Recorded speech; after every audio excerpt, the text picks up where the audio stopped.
Okay, sorry. Kia ora koutou, no mai, haere mai. Greetings to you all at the Festival of Education, joining us for TeachMeetNZ or watching us virtually now or at some time that suits you in the future. I am Justine Driver, the Deputy Principal at Pakuranga Heights School, and today I'd like to share with you try blogging. Always starting with why we do things at Pakuranga Heights School, we look to our vision of reaching new heights together. Blogging is a great digital tool to help engage our learners and our community. Brendan Spillane states, "A vision without action is nothing more than a hallucination." So we took a bias for action and worked with our staff to understand why blogging would be a good fit for us to kick off our revised digital learning strategy. Blogs are a great way for teachers to open up the walls of their classroom and share the learning that happens within our community. Blogs provide an authentic audience for students to have a voice and get feedback on their learning. Blogs have become a vehicle for teachers to promote digital citizenship and role model how they leave a positive digital footprint when making connections in an online environment. So getting started for this whole school strategy, we set up blank templates like this for all 21 classrooms so that the school owned the blog and the teacher was the user owner for just the year.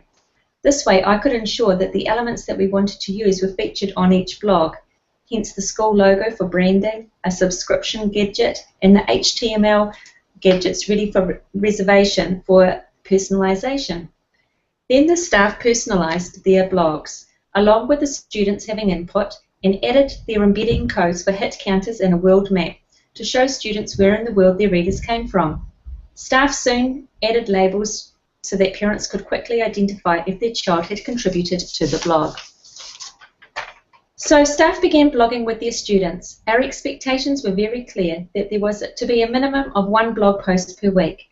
To maintain momentum, we had a weekly Smackdown, a collaborative Google presentation that was shared at our Monday morning briefing so staff could contribute and share ideas on what was working well on their blogs. At the end of the first term of blogging, I thought I'd check up and see how the rooms were going.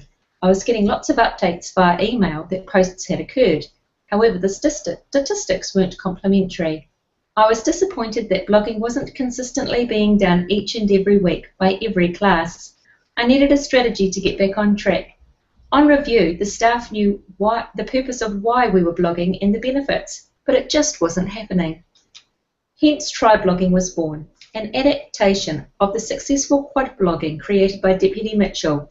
So trios were set up for an internal Try Blogging challenge, where each week one class of the trio were highlighted to be reviewed and read while the other 2 classes made comments on the focus blog.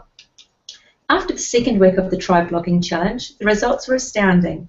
As a collective, there was a 36% increase in blog posts and a 133% increase in commenting, showing that this was a successful strategy to employ. At Pakuranga Heights, we've got a clear vision of why we believe blogging will help us reach new heights together for our students learning in our community. The expectations have been very clear from the start, and implementing the Try Blogging challenge kept a consistent focus on using blogging as a tool for our learning and our vision. Try Blogging has created habits of sharing learning, making connections and commenting internally within our school. Our next step is to encourage staff to make connections across other schools in New Zealand and globally. So try blogging. Please join us at pakurangaheights.school.nz and our class blog page and leave us a comment. Kia ora.